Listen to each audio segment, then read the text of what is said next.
The black limousine rolled slowly along the gravel path leading to Hawthorne Manor. Jonathan Hayes sat in silence, his gaze distant as he took in the familiar yet strangely foreign surroundings. 5 years had passed, and now he was returning to the place he once called home, the place that held his most cherished memories, but also his deepest sorrow. When the car came to a stop, Jonathan hesitated. A heavy weight pressed against his chest, as if every breath carried the echo of Catherine, the woman he had loved beyond measure. Everything should have remained exactly as he left it, silent, untouched, frozen in time. But from the moment the iron gates creaked open, he sensed something different. A gentle breeze swept past, carrying with it a scent he didn't recognize. Light, fresh yet strangely out of place in a space he had sealed in mourning. Something had changed, and he wasn't sure he was ready to face it. The driver stepped out first, opening the car door, but Jonathan Hayes remained motionless. His eyes scanned the facade of Hawthorne Manor, once a symbol of love and happiness, now a ghost of the past. The grand windows still stood tall, yet they felt hollow. The marble walls still gleamed, yet they no longer radiated warmth. With a heavy breath, he finally stepped out of the car.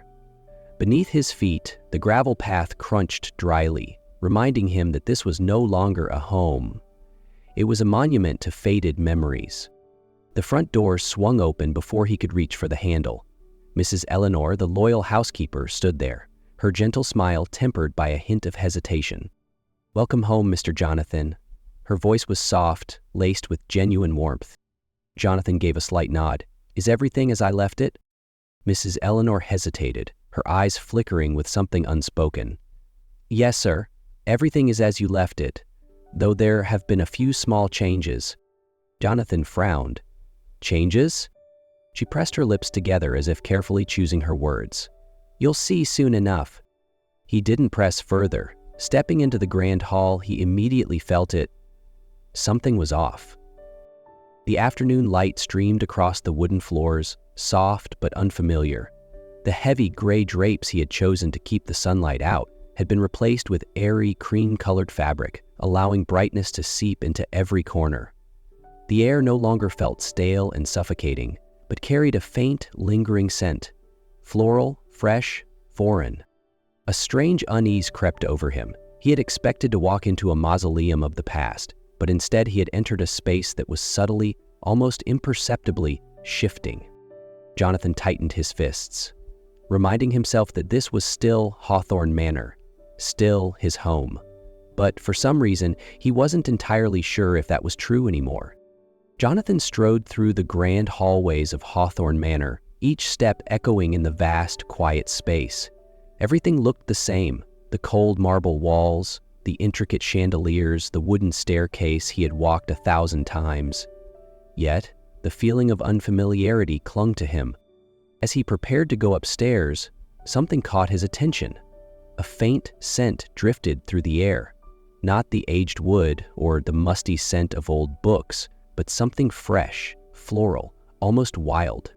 He stopped, his gaze drawn to the large window overlooking the garden. There, a young woman knelt among the rose bushes. Her hands moved gently over the petals, pruning the wilted leaves with the precision of someone who knew exactly what they were doing. Her long brown hair was tied back in a loose braid, glinting in the late afternoon sun. Jonathan's frown deepened. That garden belonged to Catherine. No one except her had ever touched those roses. Irritation flared within him. He pushed open the door and descended the stone steps with purpose. "What are you doing here?" His voice was sharp, cutting through the quiet. The woman startled slightly but looked up at him, her gray eyes wide with surprise. She didn't stammer or fumble for an apology. Instead, she rose to her feet, brushing a smudge of soil from her hand, and met his gaze with calm composure. "I'm tending to the garden," she replied evenly. "By what right?" Jonathan pressed. "Who gave you permission to touch these flowers?" She blinked, as if piecing together the situation. "Mr. Richard, your lawyer hired me." Jonathan stiffened. Richard? How dare he make such a decision without consulting him? Noticing his displeasure, the woman continued, her tone measured. "I only meant to keep the garden from falling into ruin. When I arrived, the plants were already wilting from neglect." His jaw tightened. The flowers Catherine had cherished, now in the hands of a stranger? The woman seemed to sense the turmoil in him, yet she stood firm. "My name is Charlotte Evans. I'm a gardener, and my job is to keep this place alive." Jonathan held her gaze, emotions churning within him. A stranger, stepping into the world he had tried so hard to keep untouched. And he had no idea how he felt about it. Jonathan returned to the house, his mind heavy with unease. He couldn't shake the image of that woman, Charlotte Evans, the stranger who had stepped so effortlessly into sacred ground. Standing in his study, his eyes drifted, almost unconsciously, toward the window. Below, Charlotte was still at work. She didn't rush. She didn't falter under the weight of his anger. Instead, she meticulously pruned each leaf, cradling the flowers as if they were something fragile and alive. The feeling inside Jonathan was strange, a mixture of resentment, confusion, and something else he wasn't ready to name. Mrs. Eleanor entered the room, placing a cup of tea on his desk. "You seem troubled," she observed, her wise gaze following his line of sight. Jonathan took a slow breath, crossing his arms. "I don't understand why Richard brought her here." Mrs. Eleanor gave a knowing smile, as if she had expected this reaction. Perhaps the garden isn't the only thing that needed tending. Jonathan turned to her, his frown deepening. "What are you saying?" But Mrs. Eleanor only smiled and left before he could press further. Jonathan turned back to the window. He should have felt angry that a stranger had touched what once belonged to Catherine. And yet, there was something else stirring inside him, a feeling he hadn't allowed himself to experience in years. As Charlotte knelt down, her hands brushing over the petals with quiet reverence, a memory of Catherine surfaced in his mind. Not because they were the same, but because both of them had a way of breathing life into this place in their own way. And for the first time in a long while, Jonathan wasn't sure if he could keep everything frozen in time any longer. The sky darkened, heavy with the promise of rain. The wind picked up, sending tree branches swaying wildly, but Charlotte remained in the garden, carefully tending to the fragile blooms. From the balcony above, Jonathan watched her, conflicted. He shouldn't care. He shouldn't be standing there wondering whether she'd seek shelter or let herself get drenched. But when the first raindrops began to fall, he saw Charlotte kneel down, shielding the delicate roses from the forceful wind. A strange frustration flared within him. Why was she so stubborn? Before he could think twice, Jonathan strode down the steps. "What are you doing? Get inside, now!" His voice cut through the sound of the falling rain. Charlotte turned, her dark hair already soaked, but her eyes held no fear. "These roses can't withstand strong winds. If I don't secure them, they'll break." Jonathan clenched his jaw, frustration and something else, something unfamiliar, coiling inside him. Why did she care so much? Why did it bother him that she did? The storm raged around them, but in that moment, the only thing Jonathan could focus on was Charlotte, her determination, her unwavering care.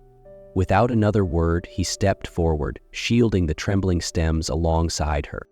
Charlotte looked momentarily surprised but said nothing. They worked in silence. The only sounds were the relentless downpour and the howling wind.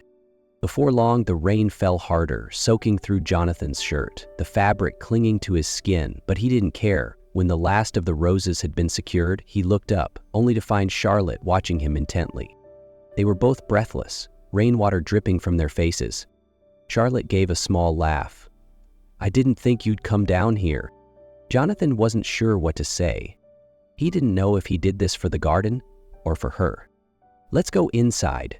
His voice was quieter now, lacking its earlier sharpness. Charlotte nodded. The rain had stopped, but something else had just begun. Jonathan had never liked the rain. It had always been a cruel reminder of his loneliness.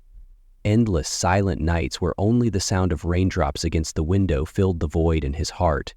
But tonight, standing by the fireplace in the library, wrapped in its warmth, he felt something stir, a sense of comfort he hadn't known in years.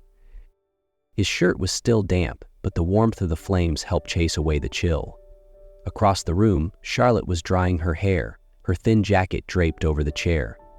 Neither of them spoke, yet the silence between them no longer felt distant. Mrs. Eleanor entered, carrying 2 cups of tea.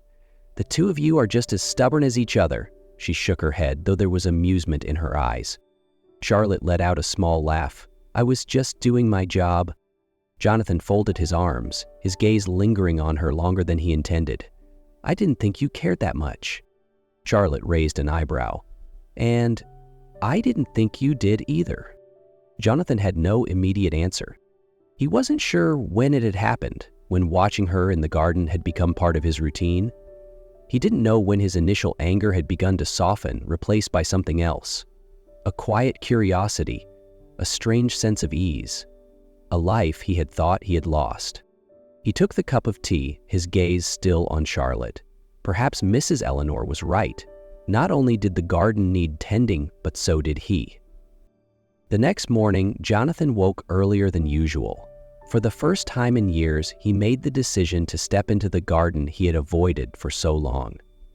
When he arrived, Charlotte was already there. She turned at the sound of his footsteps, her eyes widening slightly in surprise before filling with quiet amusement. "Come to inspect my work?" she teased.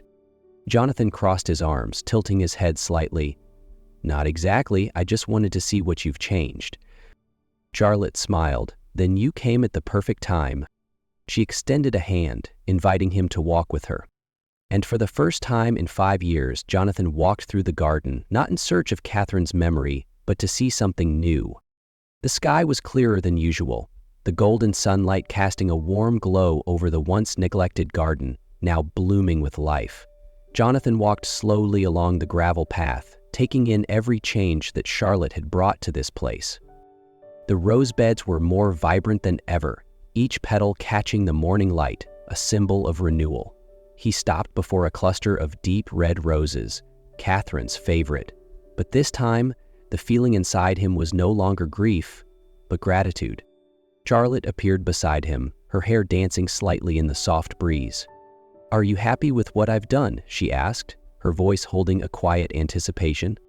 Jonathan was silent for a moment before he spoke. "I think Catherine would have liked this." His voice was steady, lighter than it had been in years. "Thank you, Charlotte." She looked at him, a soft smile spreading across her face. "You're welcome, Jonathan." He turned to her, and for the first time, his name on her lips didn't feel unfamiliar. Between them, no more words were needed. The roses around them bloomed as if they, too, were bearing witness to a new beginning, not just for the garden, but for both of them. And somewhere, perhaps, Catherine was smiling too. A year had passed since Jonathan stepped out of the shadows of his past. Hawthorne Manor was no longer a place of sorrow, but one filled with life and color. Charlotte and Jonathan remained by each other's side, tending to the garden they had brought back to life. But now it was no longer just roses. Beside the old garden, a brilliant field of tulips stretched across the land, painting it with vibrant hues. Charlotte had spent the entire spring planting them, and now, in full bloom, they stood as a testament to new beginnings. That night, under the soft glow of the moon, Jonathan and Charlotte walked through the garden, basking in the serenity of the moment. Charlotte took a deep breath, her eyes shining. "The tulips are beautiful." Jonathan stopped, his heart pounding. The golden glow of the tulips surrounded them, swaying gently in the evening breeze. He reached for Charlotte's hand, his fingers tracing small, reassuring circles against her skin. "They're breathtaking," he murmured, his voice soft, almost reverent. "But nothing in this world could ever compare to you." She turned to him, surprised to see Jonathan kneeling, a simple yet elegant ring in his hand. "Charlotte Evans, you brought light back into my life. You taught me how to love again. Will you walk this journey with me?" Charlotte froze for a moment before smiling radiantly, happy tears glistening in her eyes. "Yes, Jonathan, 1,000 times yes." He stood, pulling her into his arms. As they shared their first kiss as an engaged couple, the tulips around them seemed to bloom even brighter in celebration. 3 years later, Hawthorne Manor was no longer just a quiet estate. It had become a home filled with love and laughter. Jonathan and Charlotte had been married for over 2 years now, and they were no longer just a couple. Their 2 little angels, Eleanor and Theo, had added a new layer of joy to their lives. In the soft morning light, Charlotte stepped into the garden, holding the tiny hand of their 3-year-old daughter, Eleanor, who had already developed a love for flowers. Nearby, Jonathan was teaching their 1.5-year-old son, Theo, how to press his tiny fingers into the soil, feeling its warmth. "Daddy, what's this flower called?" Eleanor asked, her bright eyes fixed on a patch of newly bloomed daisies. Jonathan knelt beside her, smiling. "These are chamomile flowers, sweetheart. Your mother planted them last spring." Eleanor nodded thoughtfully before running over to help Charlotte water the tulips just beginning to sprout. Charlotte glanced at her husband and son, her heart swelling with happiness. The once rose-dominated garden had transformed into a vibrant landscape, featuring soft lavender, brilliant tulips, lush hydrangeas, and even a small section dedicated to golden sunflowers. Jonathan knelt beside Theo, brushing the dirt from his tiny hands. "How about we plant something new today?" he suggested, his voice gentle. Theo looked up, his round eyes full of curiosity. "New flower?" he asked in his baby voice. Jonathan chuckled, nodding. "Yes, something very special." Beside them, Eleanor clapped her hands excitedly. "Can I help too?" "What kind of flower?" Charlotte asked, her eyes sparkling with curiosity, just like their daughters. Jonathan stepped closer, pulling Charlotte into a gentle embrace. "I think it's time we plant cherry blossoms. They'll remind us of the beautiful springs we've had and the ones still ahead." Charlotte laughed softly. "Then let's get started." Eleanor squealed with excitement, running off to grab the small gardening tools. Together, the family knelt down, carefully placing the first seeds into the soil. That afternoon, as the golden hues of sunset bathed the garden, Charlotte leaned against Jonathan, watching their children play among the flowers.